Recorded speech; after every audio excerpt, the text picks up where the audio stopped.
Hello, everybody. My guest on the Get It With Brad podcast is Chris Beckley. Chris is the owner and founder of the Iowa Explorers Club. That's an awesome group here in Iowa. And what they do is they lead people on outdoor experiences. I met Chris when I was climbing at Climb Iowa in 2019. And he told me that he leads groups of people regularly on really cool stuff like backpacking, rappelling, hiking. And he told me that sometime I should, come with him. So finally, and I was kind of scared. I was like, I'm not really an outdoorsy person, Chris. And he's like, dude, you can handle this. And so then in 2020, I decided to go. We went on a 1 week long backpacking trip, and 3 days of it was hiking up and down like big, huge elevated hills. And that whole time we had to carry all of our stuff on the backpack, carry our tent, everything.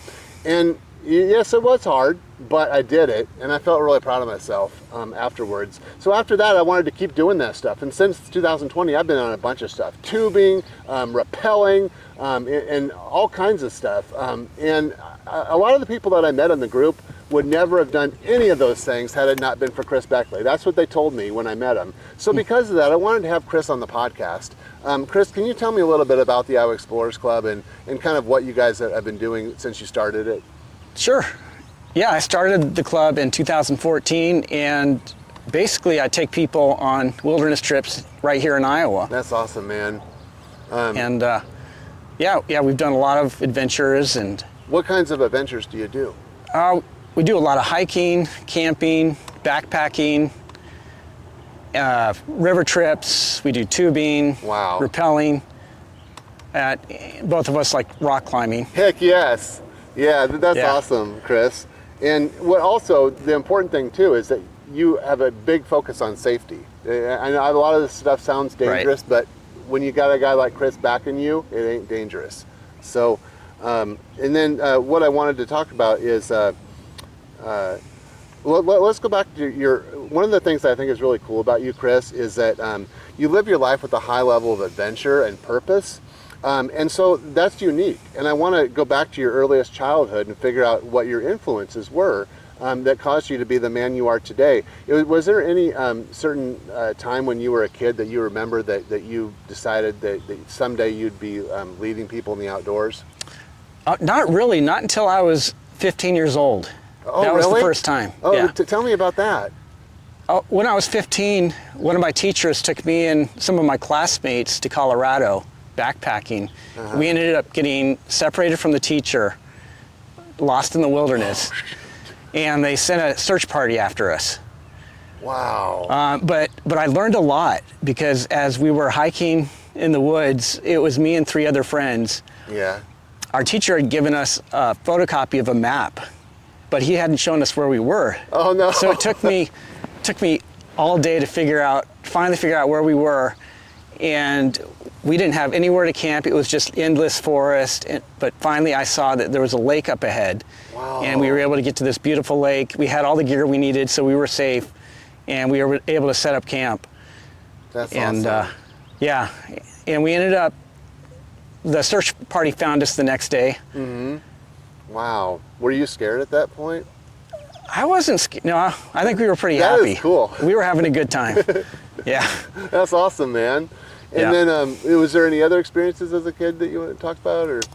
I grew up in the Sierra Nevada mountains in California. That's awesome. And my parents were both into nature, so I grew up camping and backpacking and hiking. Your dad was like a leader of outdoor experiences too, wasn't he? Oh, he worked for a summer camp in college. Wow. He was like a camp counselor. Yeah. And he grew up hunting with my grandfather. Cool. But he had stopped hunting, so I never did that. Yeah. But when I was 9 years old, my family moved to Iowa. Oh yeah. And it was a big shock, because it was just flat, compared to California. It was just so different, and I didn't like it. I didn't think there was anything here worthwhile. Yeah, and a lot of people, I think, feel that way. Yeah, too. most people. But I don't know. One of my aims is to show people that's not true. That Iowa is actually amazing. So that's really cool, Chris. And I can attest to that too. I never knew a lot of the cool stuff in Iowa until I joined this group, and boy, I've been seeing things I never dreamed were in Iowa. So it's good to hear. Yeah. And then, so after you graduated college, you started a real estate business. Can you tell us a little bit about what it was like to be a real estate developer? I wasn't a real estate developer. I was an investor. Oh, okay. I would buy properties and fix them up. Okay. And then rent them out. Awesome. Which is something my dad did. 'Cause my dad was a high school teacher, and then he started investing in real estate. Yeah. And so I started doing the same thing. That's great, Chris. And you owned a hotel at that time too, right? It was I owned it was like a commercial building on the square in Fairfield, Iowa. And part of the building was a hotel. Cool. And then part of the building was apartments. That's awesome. So I did that Chris. for a while. Yeah. And then, so in 2014, you started the Iowa Explorers Club so that you could lead outdoor trips, right? Yep. And then in 2015, you sold your real estate business and went all in with the Iowa Explorers Club. Can you walk me through kind of how you decided to do this? I can, yeah. I need to go back to 2012. Okay. When I was married, I used to take a solo trip on my own every year. Wow. I would go out to the wilderness, usually Utah. And one year I was wanting to meet up with another group and go backpacking. Yeah. And that's when I found meetup.com, Backpackers Anonymous. So I ended up joining that group for a 3-day backpacking trip. And I made a lot of friends. And one of my friends later took me canyoneering in Zion National Park. And what I ended up doing is taking the same way we explored Utah, I brought that back to Iowa. Wow. Which sounds ridiculous, but it allowed me to get out of my head thinking there was nothing of value here. Yeah. And so what I did is I started going off trail. I went to the same park that I'd been to as a kid. Yeah. But I started walking down the stream bed rather than the trail. That is something most people would never even attempt to do. No, and it opened up a whole new world. It was just. That's really. Tell me about that. Like, what kind of a new world did it open up? Well, the first thing I noticed, instead of seeing human footprints, I was seeing animal tracks like turkey and deer, other animals, and the water was clear. Like my whole life, I'm thinking, Iowa River is just all dirty. You drive over a bridge, you see a brown river, and it's not appealing. And then there were lots of rocks. And then I started going on that first hike. I started to come to this place with little cliffs, and it was just so much more interesting. Cool. Because I'd actually hiked a lot of the trails here in Iowa before that, a lot of the parks. And what I noticed is the trails were just unimaginative. They're just mowed to be as wide as a pickup truck. And it's just all a sea, you're just in the forest, a sea of green, and you're not going anywhere interesting. Right. But if you follow the waterways, you find a lot of great stuff. That is so cool, and I never knew that. I've been part of your club for 5 years now, and we follow. Yeah, I probably never told you. Yeah, I don't think so, but it's makes sense though. That's really cool. Yeah, and then that whole next year, I ended up just exploring a lot of different places and just finding things that just blew me away. I don't know, just big cliffs and rock formations and caves and hidden waterfalls, just, all off trail, all in these secret areas. And that's awesome, man. And And Iowa is not usually seen as an outdoor destination by most people. No. How do you help people discover these hidden gems here in Iowa? Yeah, so I've developed my own custom routes to these secret places, over many years. And I try to take people to the best places that I've found. Wow. And it's a lot of fun. That it is. I can attest to that. Just a couple weeks ago, we went followed a waterway, and we were out tubing, and we found a waterway that went from the river in. We hiked up the creek bed. Yeah, we hiked up there. We found this literally unknown little dam there, a beaver dam, where we Right. all this nice cold water came in, and it was like 100 degrees out, so it was really Right, nice. and if you remember, the river was a little bit flooded. Yeah. We were on the Des Moines River, Yeah. and it was dirty, just like Yeah, most of the like rivers you were here. talking about, yeah. But once we got up to the stream, Heck yeah. it was crystal clear water. It was it was clear. sand, not mud. Yeah. And it's like, Yeah. but I knew that I was somewhere where like probably people haven't been for years because it was just completely off trail. So that was really cool. That's a place usually only hunters go up there. Wow. In the wintertime. Yeah. Yeah. So then can you share a moment on the trail when something unexpected happened and how the group adapted and overcame it? Yeah. One time, it was a New Year's Day hike. Uh-huh. This was many years ago, and we were, there was a group, like my group was part of a bigger DNR-led group. DNR is the Department of Natural Resources here in Iowa.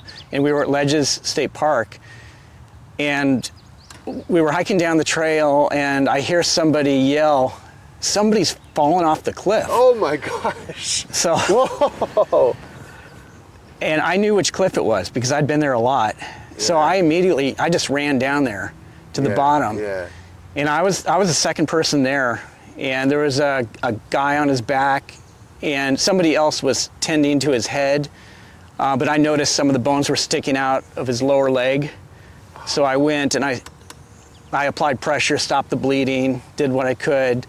We had some more people come down, like a nurse. Yeah. I'm a wilderness first responder. Yeah.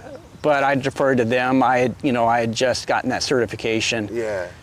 And we ended up waiting about an hour for like the hospital people to get there.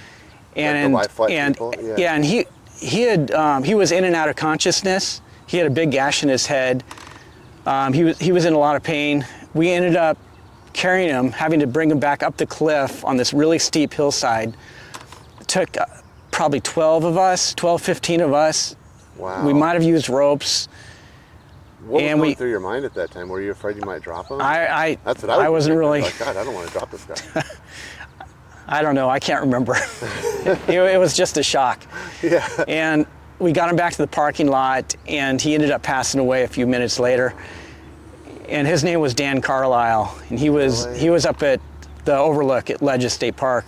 Wow. And he must have gotten vertigo and fallen. It was about a 60-foot drop. And let's make this clear, he was not a part of your group. No, he wasn't a part of my group. He was part of the bigger group. Yeah. Wow, that's definitely something that you never would have expected, but I think that your training and first responding kind of helped you be able to respond right away and do what you could be done for him. I did my best, but I admit I felt out of my element. Yeah. Well, thank you for sharing that, Chris.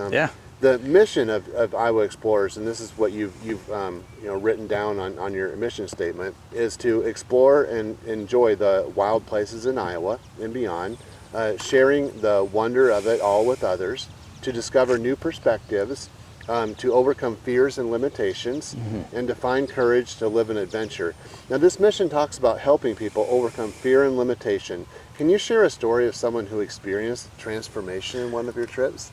Yeah, my friend Susanna, she started attending trips probably back in 2017, and she was just a soft, like Midwestern farm girl. She'd grown up on a farm, and she loved the outdoors, but she didn't have a lot of experience, and she ended up doing a lot of trips with us. And I taught her how to rappel. Wow. But she was the most scared of anybody I'd ever taught to rappel. Other than myself, I was probably just as scared or a little bit more when I first learned. Really? But with her, she ended up overcoming those fears and climbing the third highest peak in North America. Whoa! In 2018 with me and another friend down in Mexico. That is so cool, Chris. How did that make you feel when you guys reached the top of the peak, to know that where she had started from and your role in all of that? Oh, I was proud of her. Yeah. Definitely. And then she went on to take other like mountaineering courses. She climbed Mount Rainier on her own. Oh, wow. And then she went on to do Denali with a friend without a guide. Like self-guided. Denali is like a 20,000 foot mountain in Alaska. It gets down to 40 below. It takes like 2 weeks. So that just blew me away. That's incredible, Chris. Yeah. And I bet that's, changed her life forever. What do you think being in nature teaches us about personal resilience or emotional well-being? Yeah, that's a good question. My grandfather used to say, you shouldn't marry somebody until you take them camping first. I thought it might be going somewhere else, but I guess we're camping. And so my mom used to tell me that all the time. Yeah. And we did a lot of camping and stuff growing up. Even after we moved to Iowa, we would travel around the world. I've been all over the world. Wow. Doing trips all over the country and the world. And I don't know, what it teaches you is that, a little discomfort is worth having the elevated experience of being in the outdoors. Yeah. I think that's what it does. It's like it teaches us that, staying safe at home, or so-called safe at home, isn't really worth it. Doing the same old thing day after day or week after week. Yeah. It gets boring.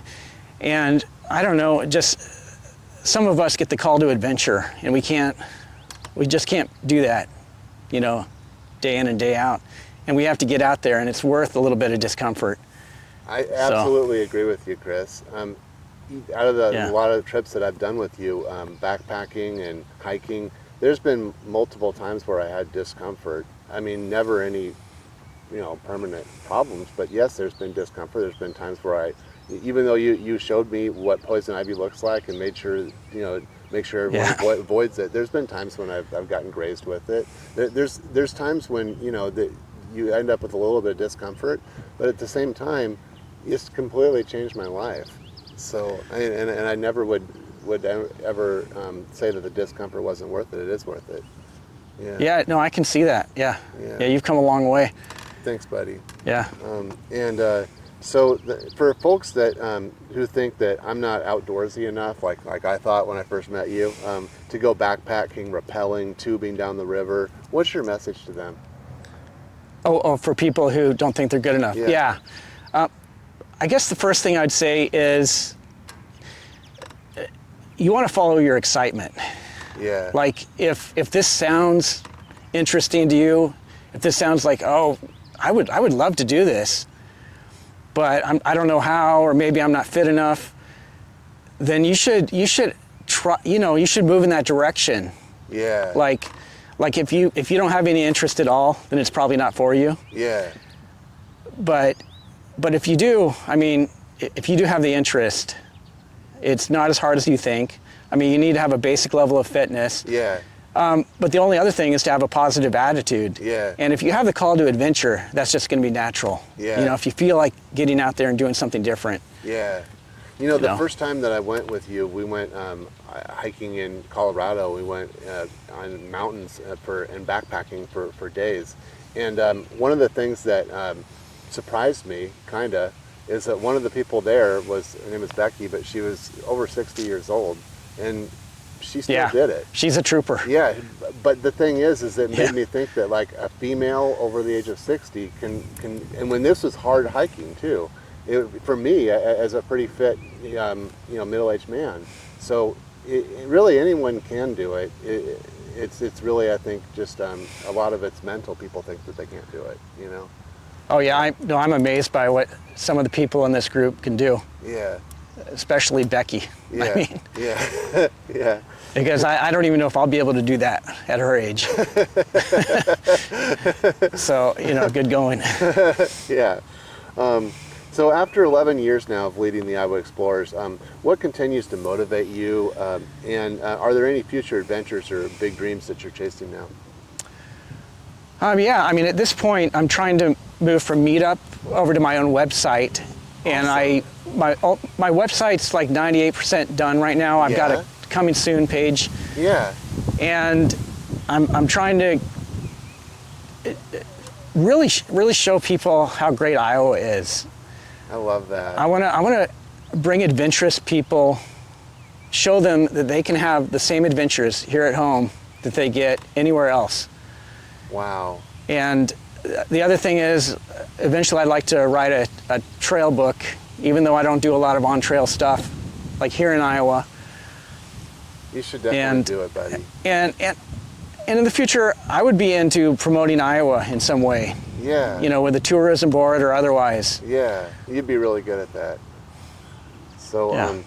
then if you could go back and look at, you know, the goals that you had as a kid to be leading people in the outdoors, and then, like, you know, kind of what you've accomplished, how would you feel about that? Oh, could you repeat that question? Yeah, Sorry. well, you had told me a while back that as a kid you had kind of felt kind of called in the future to lead people in the outdoors, and then Oh, okay. and then, like, now as you look back on it, do you feel like you've kind of accomplished that? Oh, right. Yeah. So, when I was 15 years old, when I had gotten separated from the teacher, when the search party came after us, we ended up going back into the wilderness with the teacher a few days later. Oh, wow. He almost canceled the trip, but we talked him out of it. and we were in this other amazing wilderness, and we were on the top of a mountain just hiking in the tundra. Yeah. And something stopped me. I heard a voice, and I was like, am I going crazy? And it was like, this is what you were born to do. And in my vision, I saw myself leading adults on trips, the same that I'm doing now. And I thought it was ridiculous because it wasn't practical. I was like, I was going to be an engineer. Yeah. And I was thinking, you know, there's no way to make a living like that. That doesn't sound right. Even though it excited me. Yeah. Like I was thinking, you know, okay, I'll use my 2 weeks vacation when I start working to go backpacking. Yeah. But I never thought it was possible. And it took me well into my 30s until I started to heed the call. So.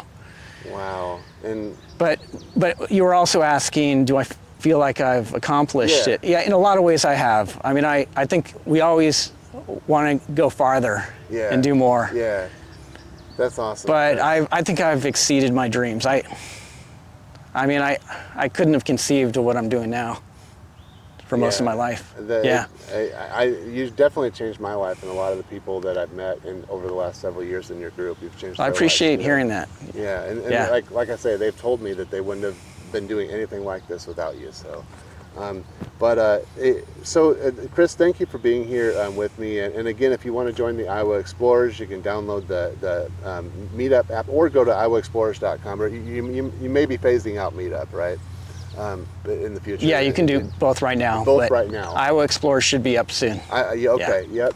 And the link will be in the description of this video as well. So, thank you, Chris. All right. Thank you.